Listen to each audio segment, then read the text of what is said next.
What is up, awesome people of the internet? The WNBA season opener has come and gone, and here are the 5 things you need to know about opening weekend. So coming in at 1 is the Las Vegas Aces are about that life. We already knew that Las Vegas Aces were a great team. They won the championship last year, and in the offseason, they picked up Candace Parker and Aliyah Clark. This is legit a cheat code. We finally realize this. We finally have evidence of this. Vegas played Seattle, and that game was straight up embarrassing. Seattle, yes, we know Seattle is not going to be a very good team because all they really have is Jewel Lloyd. But the way Vegas played, they demolished them. And the sort of effortlessness that it was done. Candace and Aliyah Clark are really, really getting into the mix of Las Vegas basketball. And just watching Candace play again with Chelsea Gray and watching her play for the first time with A'ja Wilson, this team is just going to be special. They're going to be special, and they're going to be very entertaining. And I think, yes, we only have one game to go by, but looking at them play and just looking at all the other teams that played this weekend, Vegas is just leaps and bounds better than everybody, hands down. And yeah, it makes me definitely think they're going to repeat. They are going to repeat. One thing to know is Becky Hammon was not coaching for that first game. She won't be coaching the next game. She is under a 2-game suspension by the WNBA. So, you know, with an assistant coach and basically a whole bunch of coaches that are playing on the floor, Vegas was able to destroy Seattle and just let everybody know that they are here and they're bringing it back. So maybe we have a little dynasty going on in Las Vegas. Who knows? But definitely very, very entertaining. Number 2 is that these rookies have come to play. What rookies in particular? I'm talking about Aliyah Boston, Zia Cooke, and Morgan Bertsch. They just really, really impressed me over the weekend. And so we knew that Aliyah Boston was going to get her points, but she was facing some good competition on the other end. For the New York Liberty game, she, was going against Jonquel Jones, which is a big body, a big veteran body. And she had some moves against her. For the Connecticut Sun, same thing. They have big players. Aliyah Boston was able to show us a glimpse of what the future is for her in this league. Strong post play that, like, initially, she was a little bit timid, and initially it didn't seem like she was going to do very well. But against Jonquel Jones, she had some moves and was pretty impressive. And against the Connecticut Sun, also very impressive work. And the thing is, the Fever weren't even playing through Aliyah Boston. And so I just can imagine once they make the decision to play through Aliyah Boston, I can just see her having 20-point games all the time. Yes, she needs to work on her efficiency a little bit, but I love what we're seeing from Aliyah Boston. All right, and Zia Cooke. So what can I say about Zia Cooke? Zia Cooke is a player that I did not expect her to be this good for her opening game. So Zia Cooke in the game against the Phoenix Mercury, she had 14 points, 2 rebounds, 2 assists, was 83% from the field and 100% from 3-point. And the game that she played, the game against Phoenix, was Brittany Griner's first game back. This game had fanfare galore, over 10,000 people in the crowd, tons of people watching at home. The eyeballs were on, and Zia Cooke showed up, and she flat out played. And I just can't wait to see her continue to blossom.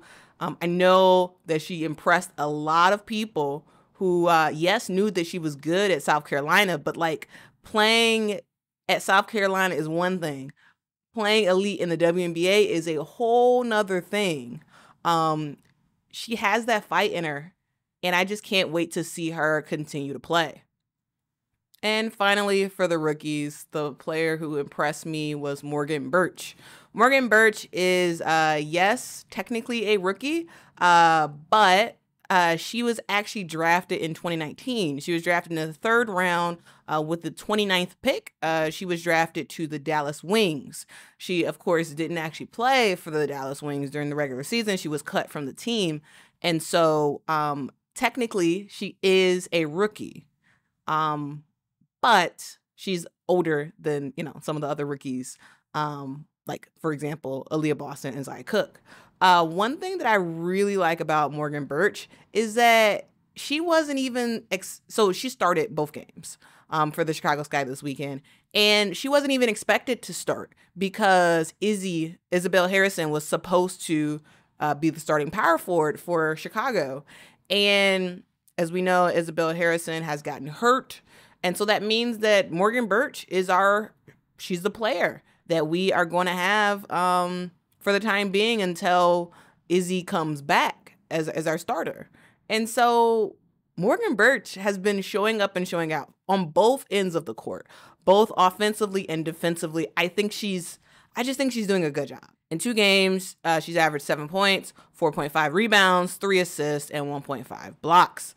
She's just, she's just doing really good. With one of the spin moves that she made against Phoenix to just overall play, I think she's done a great job, and she has definitely impressed me as a player that, like, I didn't know who she was when she made the training camp roster. Like, I had no idea who she was because I didn't actually follow her when she was in college.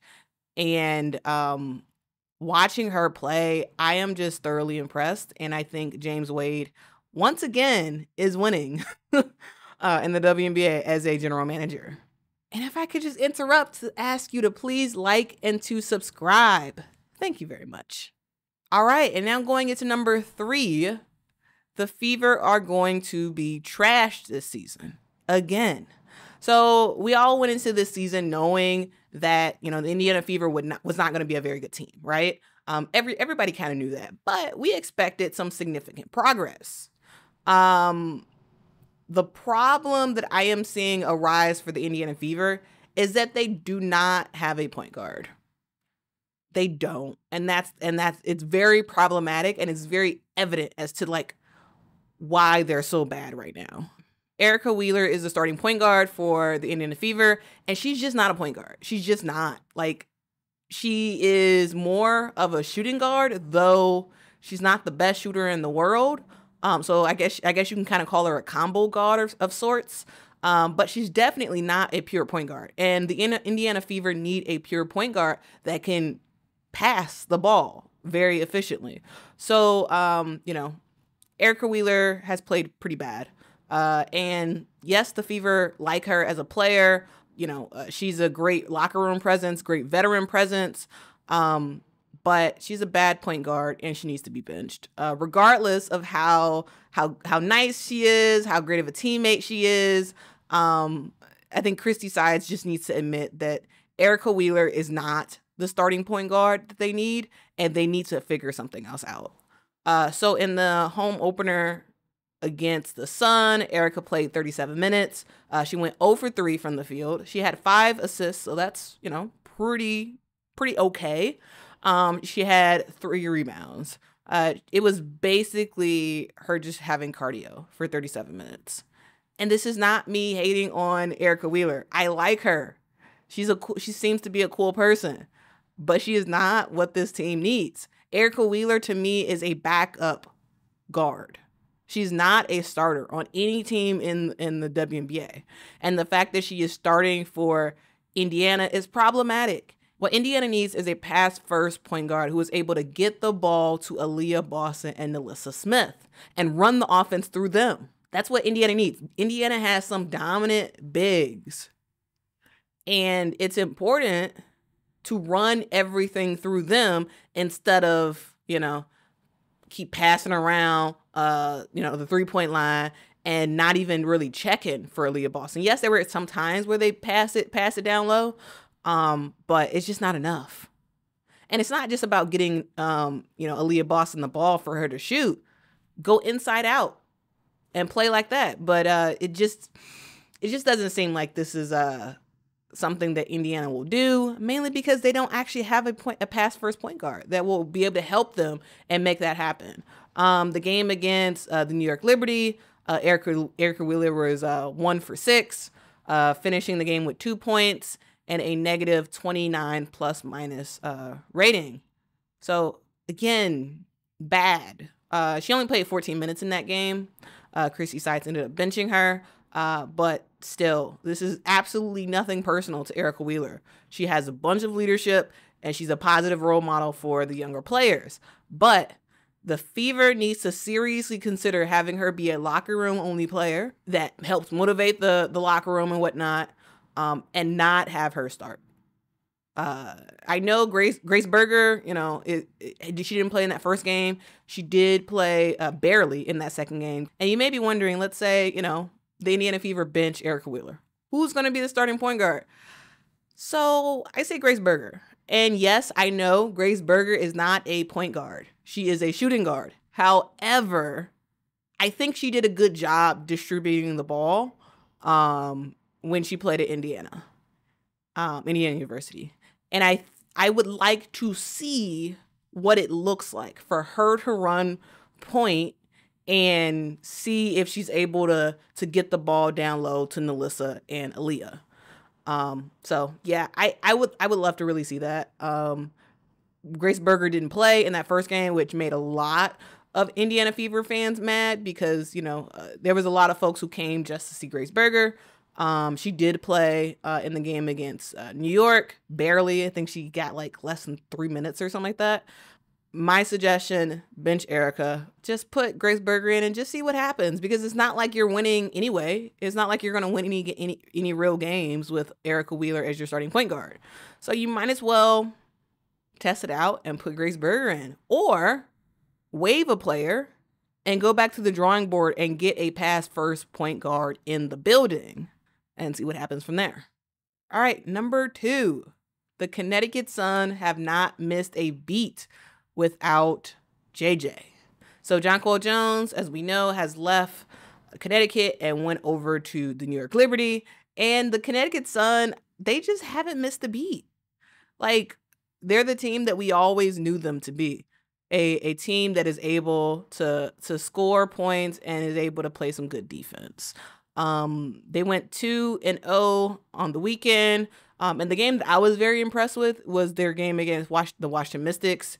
And I know there was Elena Deladon was saying, "Hey, they're fouling me," and it wasn't being called. And yes, true. But the Connecticut Sun got it done and beat the team that I think is the one of the best teams in the league, which is the Washington Mystics. The Connecticut Sun is going to be good. They're going to likely be, it makes me think that they're probably going to be like top 5, or even, with the 4 or the 3 seed for the end of the season. Likely maybe the 4th seed.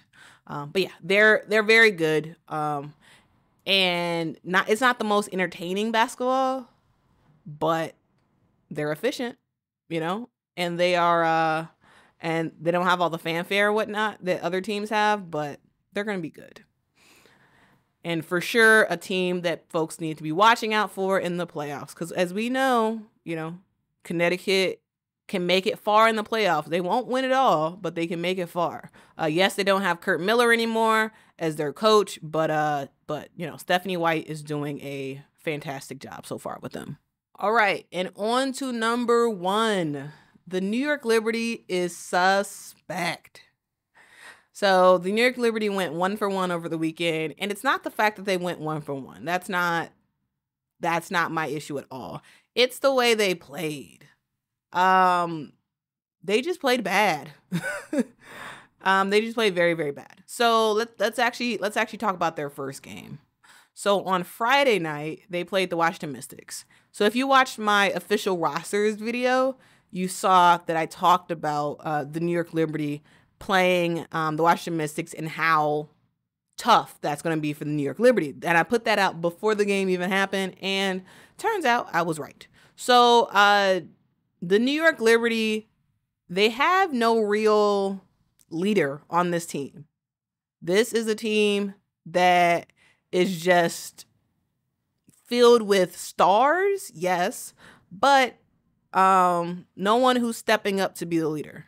So, of course, you have Breanna Stewart, who, yes, Breanna Stewart is an amazing player. But when she was on Seattle, the leader was Sue Bird.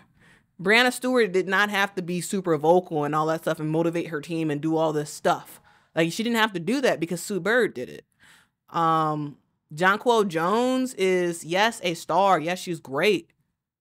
But when she was with the Connecticut Sun, I don't think she was the leader, you know. She's, of course, was the best player on their team and, you know, MVP caliber player, like awesome talent. But, you know, she wasn't really a leader on that team. There was other players who filled that role for the Connecticut Sun. And Courtney Vandersloot, I would probably say of everybody, she has experience leading a team. She's led Chicago for a long time.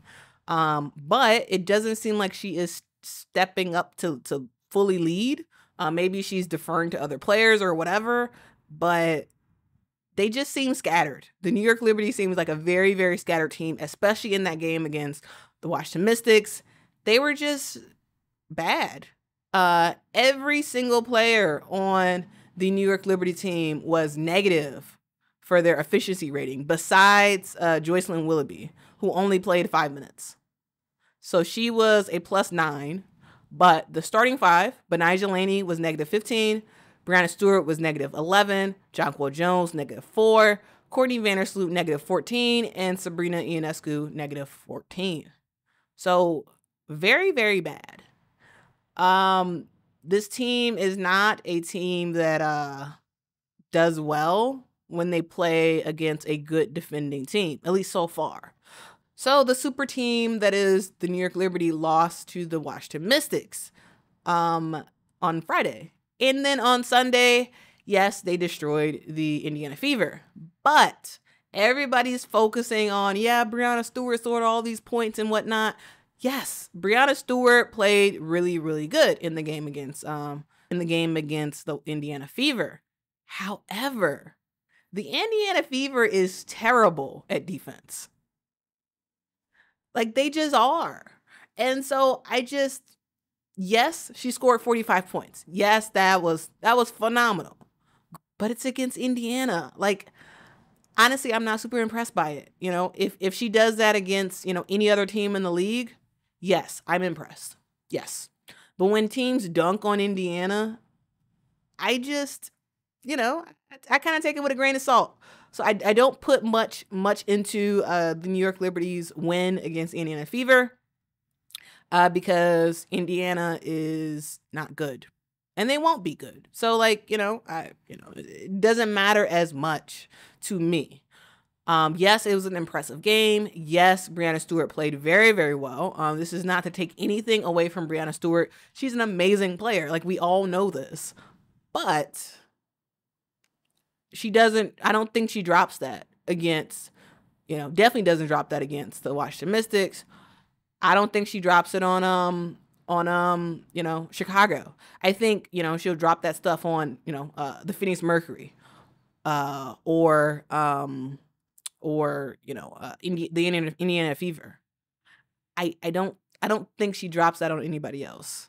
So I am personally not that impressed. I see a lot of problems with their spacing, just like who's doing what on this team.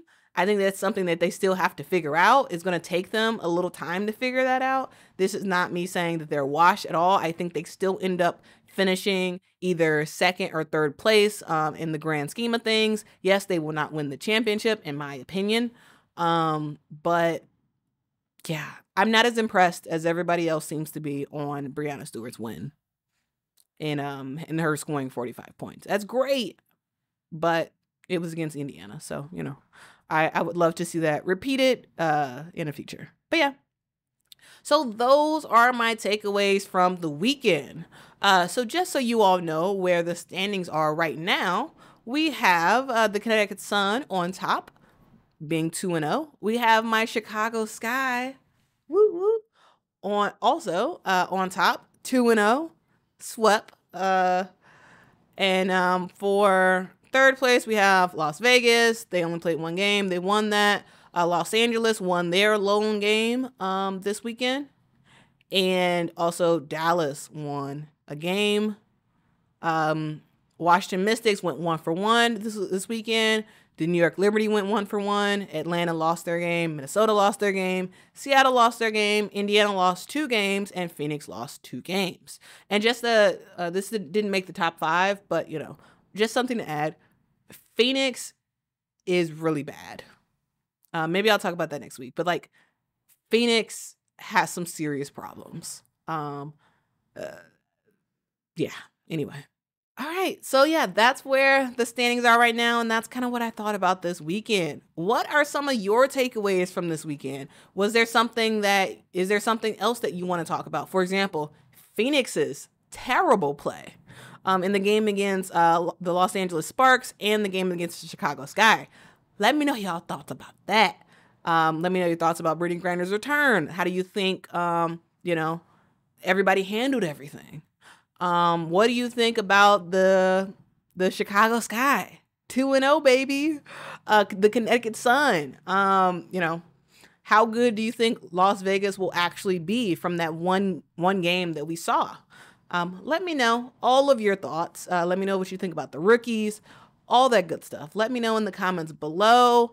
Thanks so much for watching this video, guys. If you could please do me a favor and please like this video and subscribe, that would be really awesome.